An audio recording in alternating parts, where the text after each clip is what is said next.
We are now in Shanghai and we are starting our trip to the south to take the Mazda.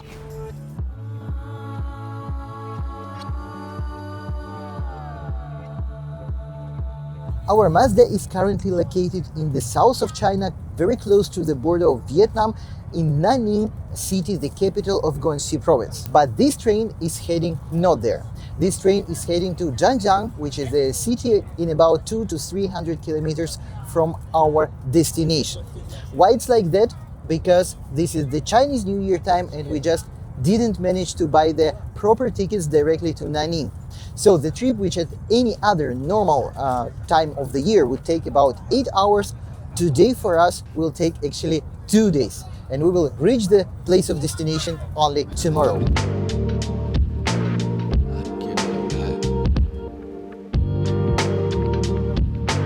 Finally, we arrived in Nanning, and the last 438 kilometers were not particularly pleasant. Yesterday we took the G series train, which is actually the fast train, which can go up to 350 kph. But today, because of the ticket scarcity, we had to take this old type train, which is the K series, which is one of the slowest for today's and one of the oldest probably as well in China. These can go up to 120 kilometers with a lot of stops, and normally it goes only about 80 to 95. This is the first time I use the K train while I'm in China. It's been already more than 7 years. And honestly, I don't recommend. Try to use D or G for sure. In China, the best trains are lettered D and G, and if it's K or another letter which is closer to the end of the alphabet, this is slower, older and less prioritized. Also, if there are more numbers after the letter in the index, it means that it is less prioritized as well. 4 numbers is actually pretty much. 1 or 2 numbers are the fastest and the most prioritized trains. Inside it looks pretty old as well, like a 50 to 40-year-old train, but mainly today they are used only in deep provinces. In big cities, this type of train is pretty difficult to meet.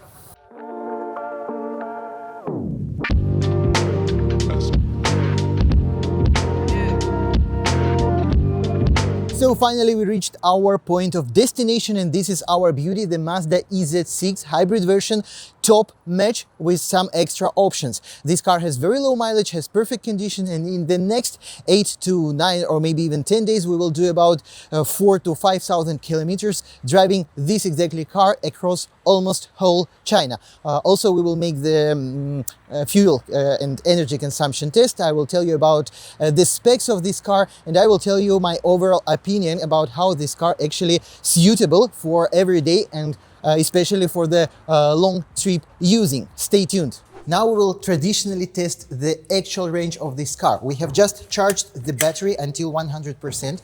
It will be a very curious test because the battery here is large, it's more than 28 kilowatt hours. As usual, I will force the car to use only battery first, and also we will tank the fuel tank until full. So when the battery will drain, we will start to use the hybrid mode, and we will also check the hybrid mode later.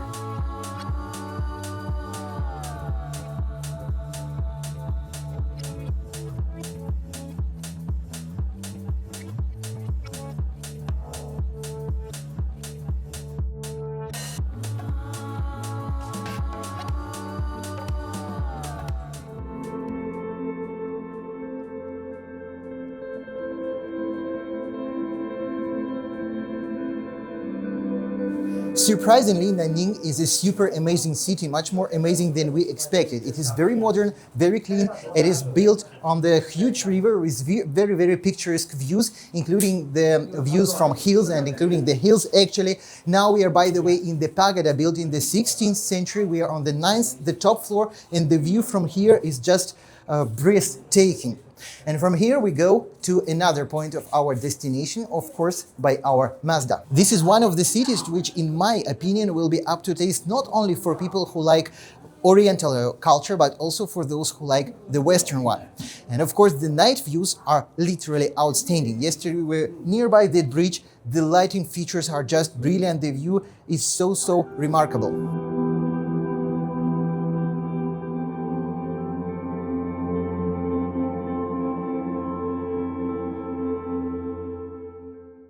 We've just filled up the tank Actually, it was like several liters. I used 9.5, not 9.2, just it's different side of the column. It was only about 8 liters. Here we have full tank, 850 kilometers and 70% of battery left. We've done 56.4 kilometers, 0 liters of petrol used.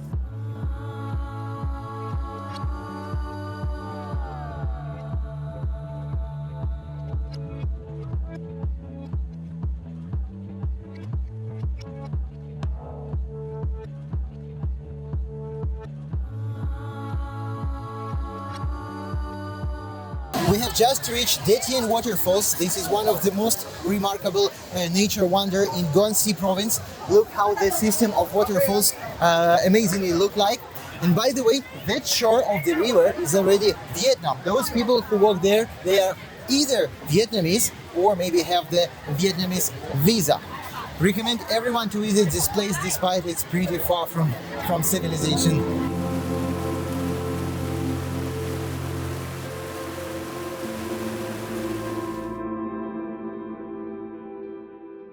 We are now in the Baise city, which can be translated literally as white. This is also Guangxi province. This is one of the most incredible cities I've ever seen, because this is just the normal petrol station here, and it looks like integrated into a huge rock. It is almost the city center, and there are many other rocks like this, just randomly spread it all over the city, somewhere in the normal, near the normal block, somewhere just in the center. I've never seen anything like that.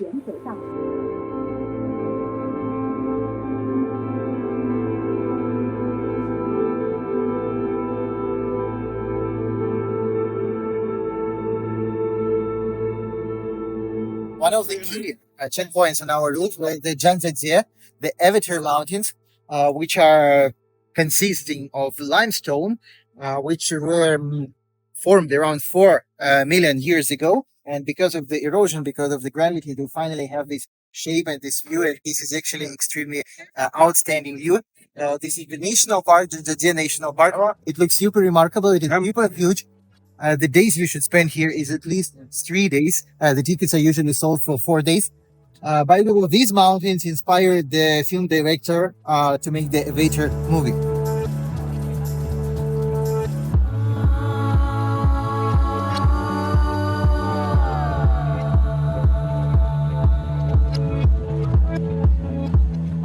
Finally, after 140 kilometers, the car started to use petrol.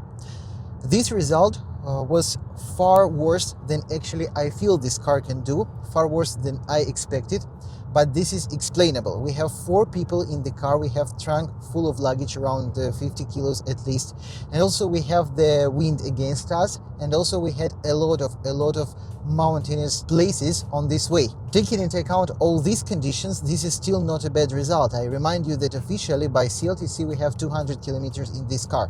Yes, we have done just 140, but I really hope that I will do one more test later if I have possibility, if I have good circumstances for that, and I feel this car can do from 160 to 170 kilometers per charge. And from this moment we start to test the hybrid range. After battery discharge, we've driven exactly 543 kilometers, and now we will see how many fuel will go up to the first click.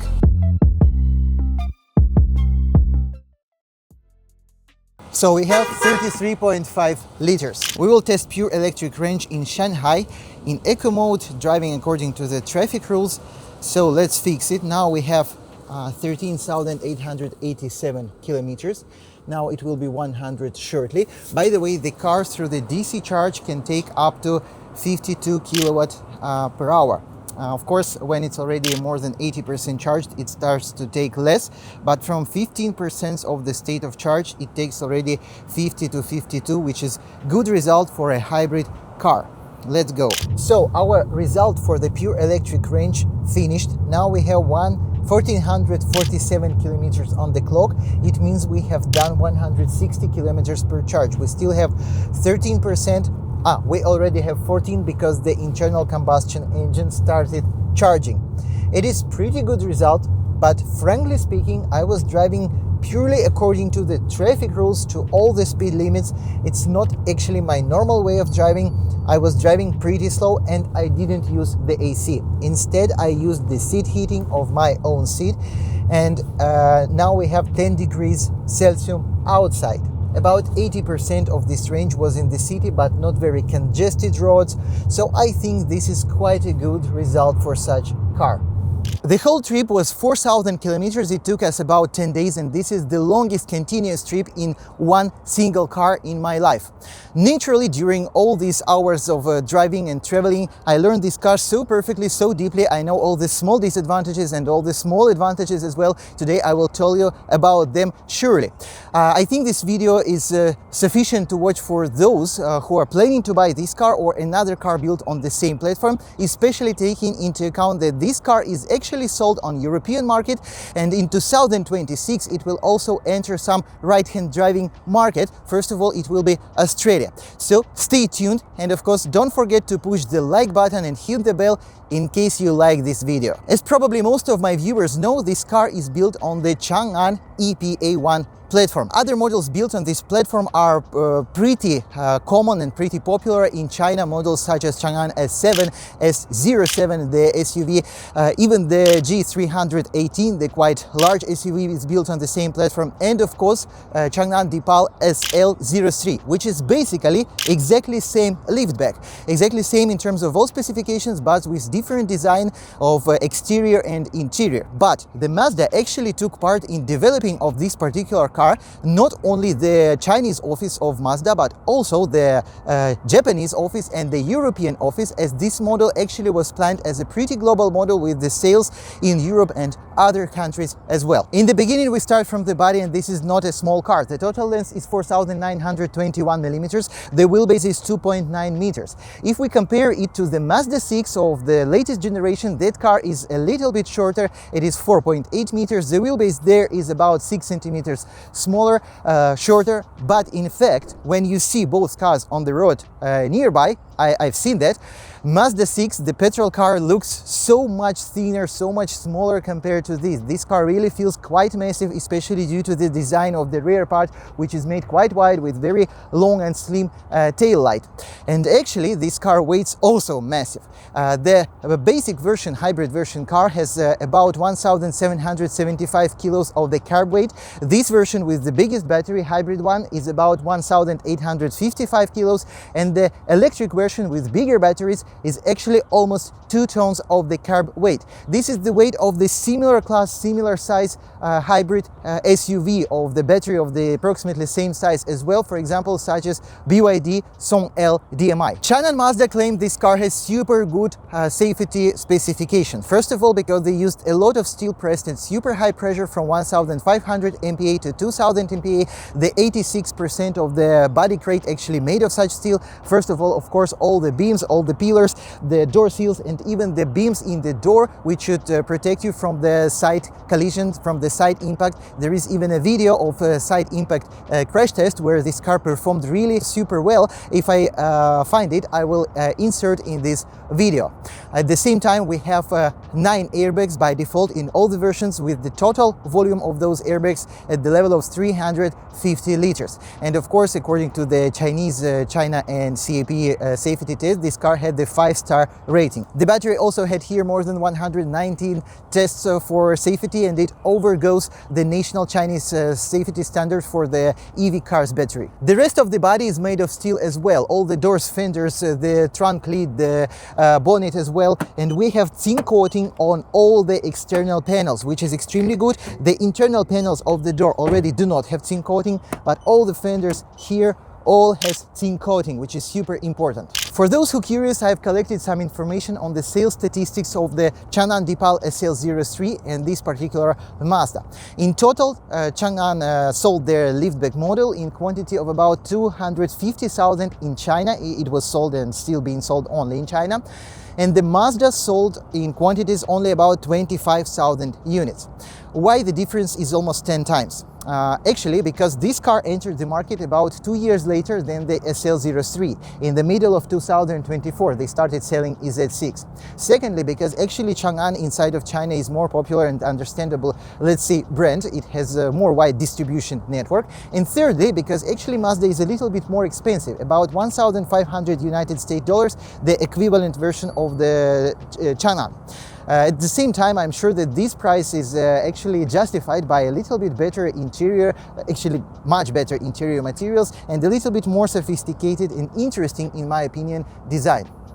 And by the way, this car also sold in the quantity of about 8,000 units in the European market. Now it's time to talk about the technical specifications. We have two versions of this car. One is pure electric, the other is range extended. It means the consequential hybrid with the ICE generator on board. For the electric version, we have got the two batteries, 56 kilowatt hours and 68.8 kilowatt hours. With the bigger battery, we have the 600 kilometers range by CLTC, which is pretty a lot for that not so huge battery, but it is due to the very good aerodynamics and the heat pump in the system of air conditioner of this car.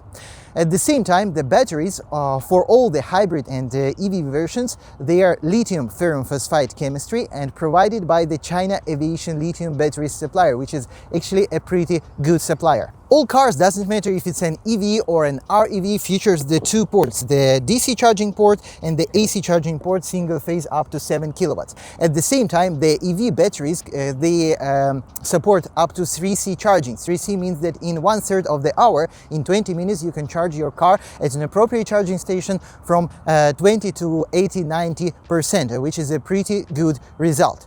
And all the versions, hybrid and electric, they features the V2L up to 3.3 kilowatts, which is a great advantage. In terms of the drivetrain, we have always the rear-wheel drive car, but in the EV version the motor power is 258 horsepower with 320 Newton meters of torque, and in the hybrid version it is only 218 horsepower with the same 320 Newton meters of torque.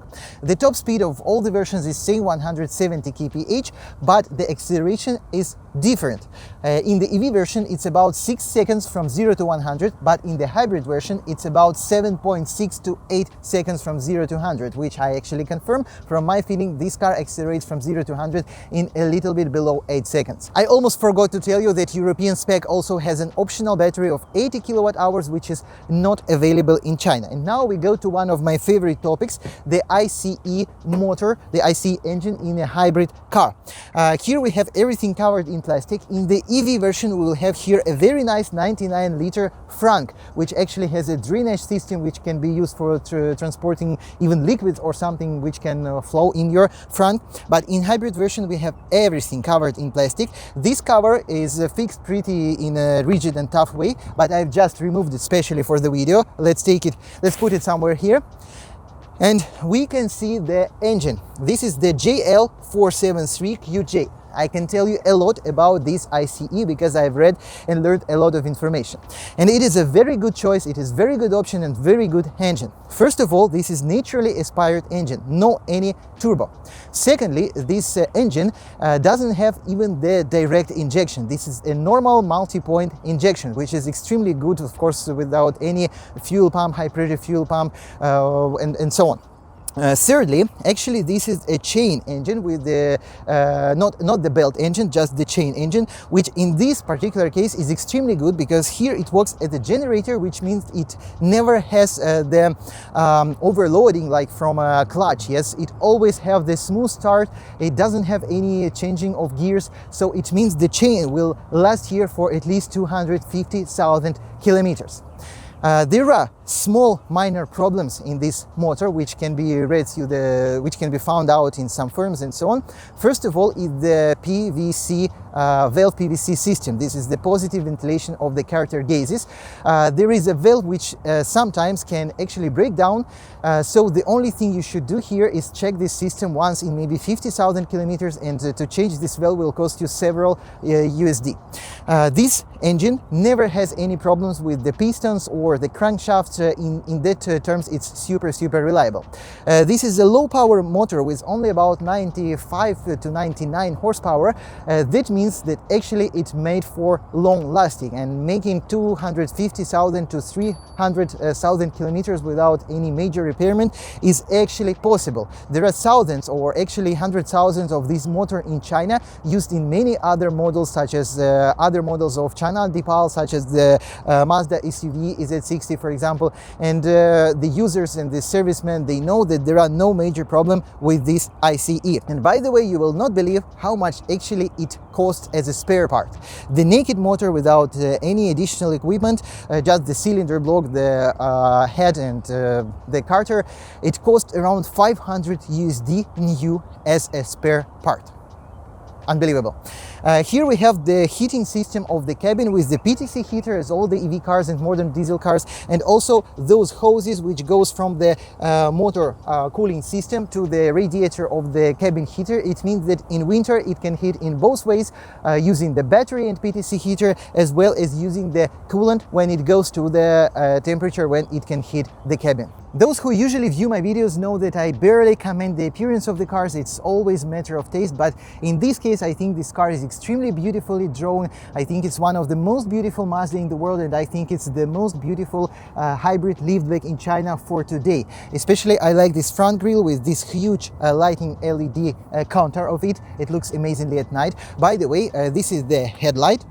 It has automatic far and near adaptive light. This is just the driving lights with the turning signals, and also I like the side view of this car. It's extremely clean, extremely streamlined. The proportions are perfect as well, and by the way, the weight distribution between the front and rear axle is 50 to 50%. Both hybrid and electric cars have different trim levels, but they can barely be defined from appearance. Probably the only thing which differs from appearance is this electrically driven spoiler. You can open it or by the button or by the turning on the car, or it will open at some speed, I don't remember at which one. Actually, this electric spoiler is a pretty controversial thing, because in most of cars the spoiler doesn't do anything, it's just for the design, it's just funny feature. But in this car it actually influences in a very bad way the view through the rear window, which is even by default is very bad in this car. All other appearance features will be exactly same, like the camera's 360 in all versions by default, like this huge panoramic sunroof in all the versions by default, like the 19-inch wheels will be in all the versions by default, even with the same design, just EV will be a little different. But there are some small features which are for those who know this car very deeply. For example, this is the top version in optional bronze metallic, and this car features the Michelin Primacy tires, very good superior tires.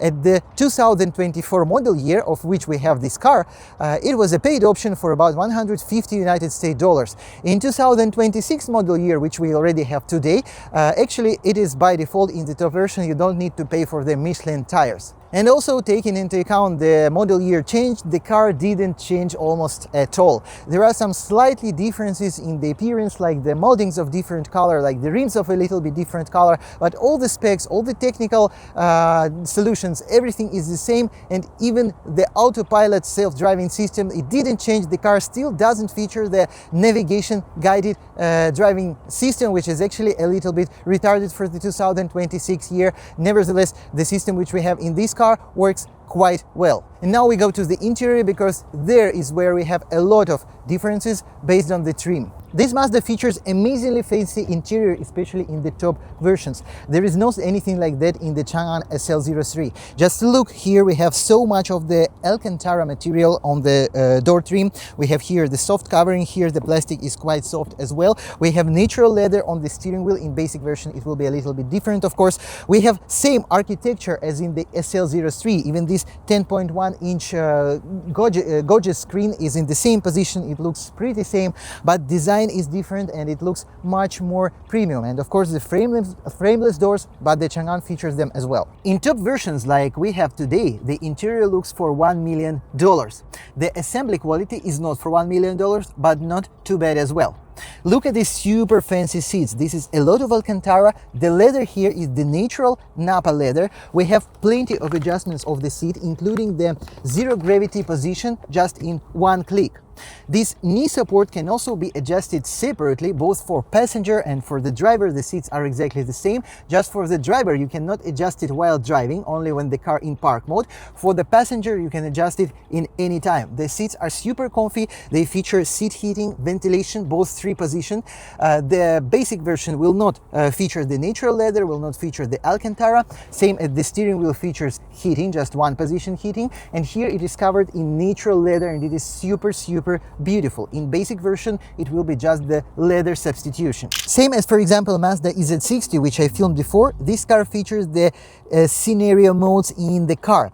Just in one click from the 14.6-inch central control screen, you can decide and you can choose which mode you want to have in your car. For example, the resting mode, the pet mode, the camping mode, where the car will, for example, make the gravity seats in one click, close all the windows, make some meditative music, or the cinema mode, where it will show you some videos, or in the pet mode, it will turn on the AC and will control the pet condition, and so on. One more premium feature in this car is the 50-inch AR HUD, which is of course in top versions, which is pretty nice, colorful, but at the same time it's far from the leaders of the market like Zeekr or Xiaopeng with their latest HUD projection.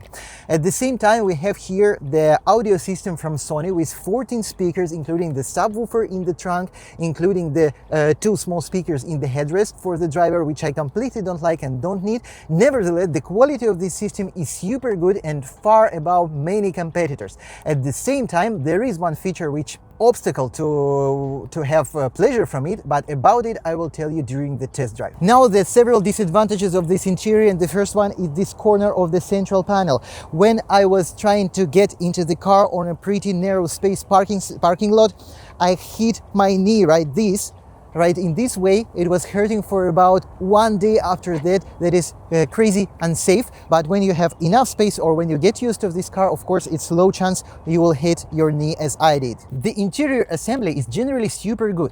During the 4,000 kilometers of traveling, I haven't had any cracking noise, anything. The front panel is assembled in super good way. The wheel buttons is very good, no any extra noise and so on. But the central console here is actually the central problem. Starting from the good, we have here the wireless charger with cooling up to 50 watts, very powerful, in the perfect position, with rubber covering, which is very nice to put your phone here. That is 10 out of 10. But the assembly of this central console is very poor. First of all, it has a lot of cracking noise from the plastic when you push it. Secondly, this compartment cover actually is loosened a lot, and you feel it when you just drive. Also has the noise. This is very poor quality part, despite generally it's in a convenient place of a convenient height. And even the inside of this box, we have very nice soft covering, quite good volume. So just here they should have done a little bit better. There are gasoline sedans and hatchbacks and liftbacks which are same comfortable on the second row as many SUV. But with the EV cars or hybrid cars with huge battery, unfortunately that is impossible. Here we have extremely low floor level. Some cars have even worse. This is not the worst case, but still, as you see, my knees are on the level of my stomach and my legs here almost not touching the seat cushion. The angle of the backrest is too high and it's not adjustable, despite most of SUV, even in cheap segment, has at least small adjusting angle. I also almost do not have any space over my head, despite many cars are worse, but still here I feel that the roof is pushing me over.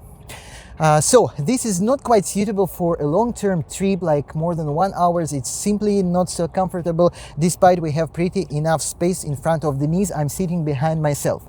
From the good things, we have pretty fine armrest here. They forgot to make that small, small rope to pull it out. And also we have here this fancy screen for adjusting of the sunroof shades, which are electrically driven in this way. And also we have the climate control screen for the rear passengers and the front seat moving options from this control screen.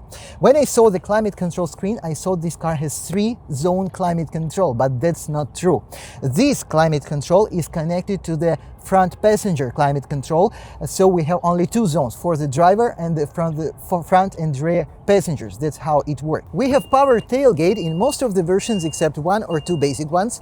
We have 479 liters in this configuration and up to 1174 liters when the seats folded.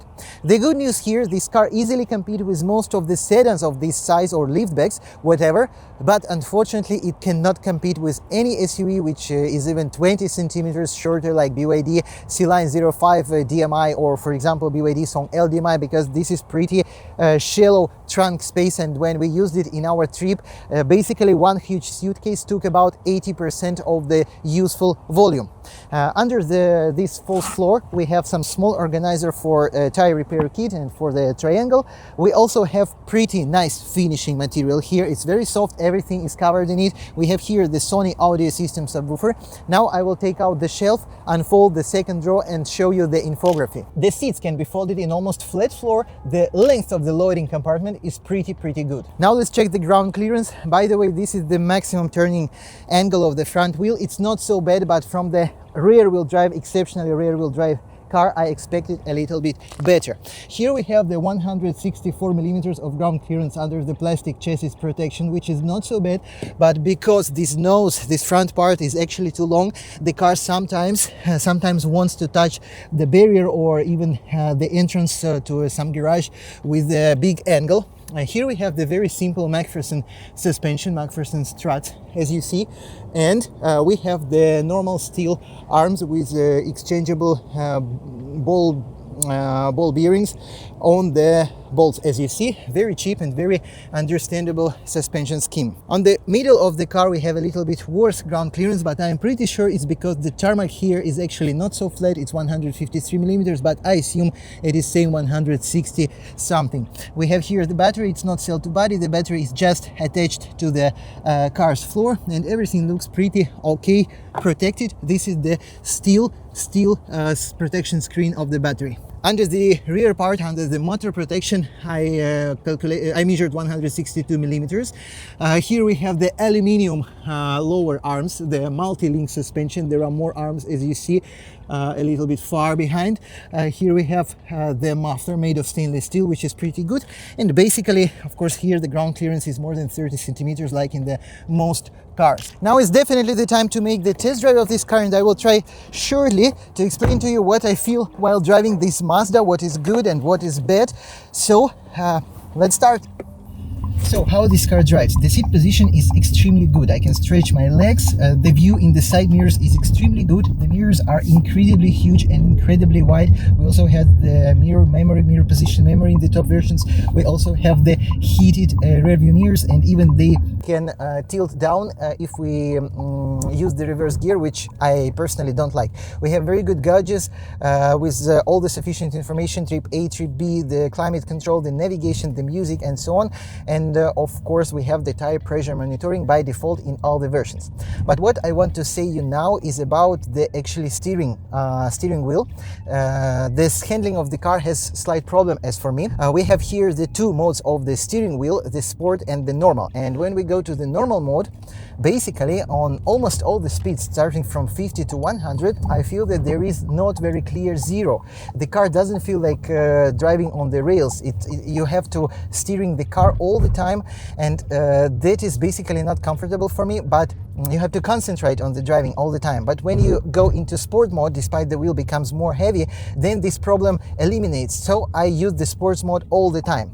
Fortunately, we can adjust the driving modes totally in a custom way. There are 3 presets, which are economy, comfort and sport, but also one customized preset where you can customize literally everything. The power output, also you can customize the steering wheel, the brakes, and also even the recuperation in this car can be adjusted from 0% to 100%, like 1%, 2%, 25%, everything is possible. This is the first time I see something like that in a car, which I really like. Unfortunately, despite this car is a rear-wheel drive, don't hope for any drifting possibilities. On the dry tarmac, there is just not enough power, even with the turned off ESP. Maybe you can do it only on some sort of the concrete covers, or maybe you can do it on wet tarmac, but yeah, on wet tarmac for sure. But unfortunately, on the dry, no. And the same thing we can say about the acceleration. I just remind you here, it's about 8 seconds from 0 to 100. Unfortunately, even from the start or at most speeds, we don't feel any good acceleration at all. Like from the start, it's pretty slow. Sometimes, like at 30, 40, 50 kilometers per hour, we generally feel that this is basically EV car, and there you have a lot of torque.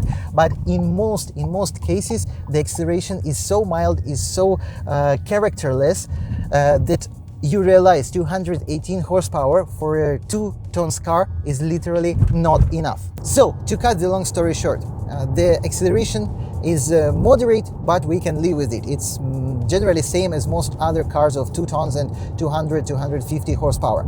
I think it's better than, for example, 2.5 Skyactiv from Mazda on all the range of speed, except maybe over 140. There, of course, the petrol engine will be better. The suspension is average, but we can cope with that. It's nothing to complain severely. The central control screen multimedia is extremely good. The feeling from the interior is extremely good. The ergonomy is good.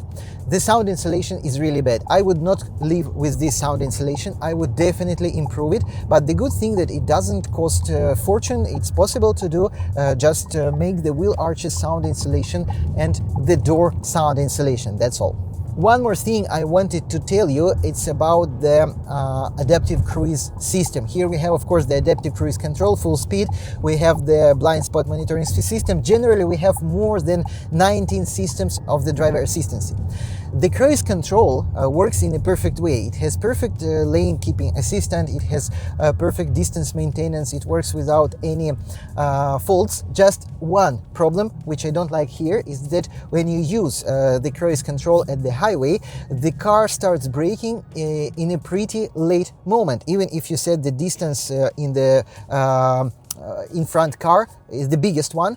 So in this way, I really feel nervous. I know that it's enough space to brake, but if there would be some slippery road, for example, oil with grease, or for example, snow or something like that, that would be a question if this car generally could stop braking in the sufficient distance. So in winter or in really bad weather, I personally would not risk to use this adaptive cruise control feature. Now let's talk about how this car drives at higher speeds, and the biggest problem here is actually the sound insulation. Starting already from 60 kilometers per hour, it's pretty uncomfortable car. At speed of 100 to 120 kilometers per hour, the sound insulation effect doesn't allow you even to enjoy the good audio system of the Sony audio. This is a disaster. If we go to the numbers, at the speed of 80, we have already 65 to 67 decibel. This is quite a lot, but from my experience, I know that even this device, it doesn't give you much understanding. The most important is what you feel while you are in the car.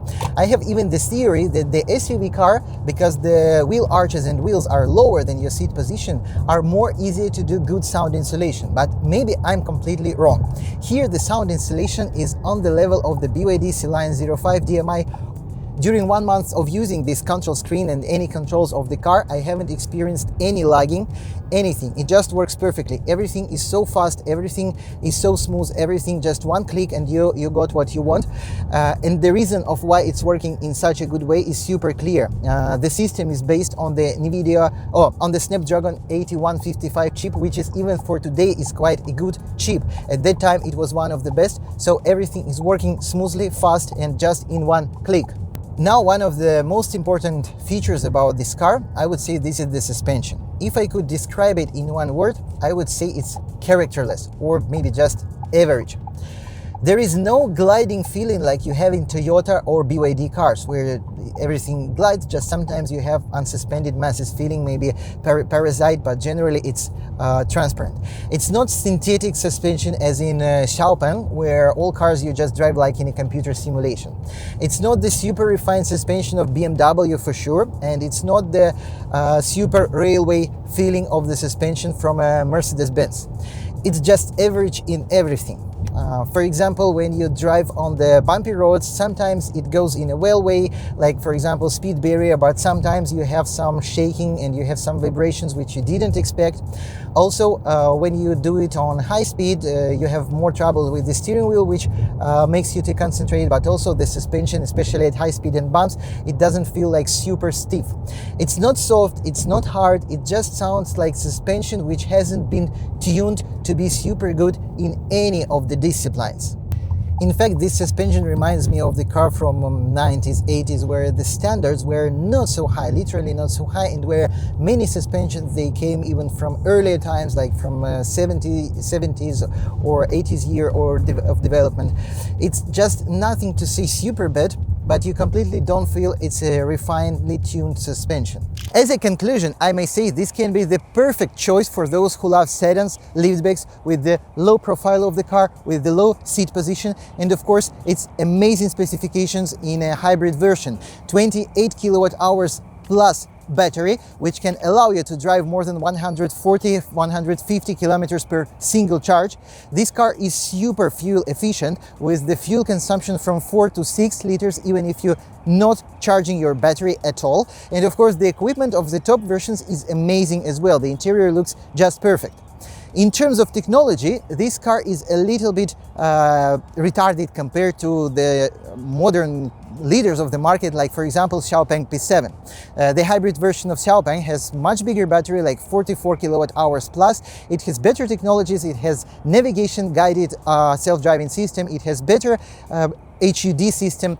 But the price of that car is much higher as well. This is the point. This car in basic version with small battery in the hybrid version costs only $17,000 in China showroom, and the top version, like this one we have on the video, costs about $23,000 for today. If we're talking about used cars like this car is also available for export, and the discount is pretty huge, and this car is in completely perfect condition. It has just 14,000 miles, no even one part of the body was repainted, so the used car may be even better choice to save money. In that price range, the main competitors are, for example, BYD Song L DMI or Song Plus DMI, have same price for the used cars, or for example C-Line 05 DMI or Song Pro DMI, which are even cheaper. They are SUV, they are a little bit more practical, but in terms of technology specification, they are pretty close to this car. If you liked my video, please push the like button, subscribe to my channel, and of course, if you want to buy a car from China, all the contacts are below my video. Please don't forget to leave the comment whether you would like to buy such Mazda or not.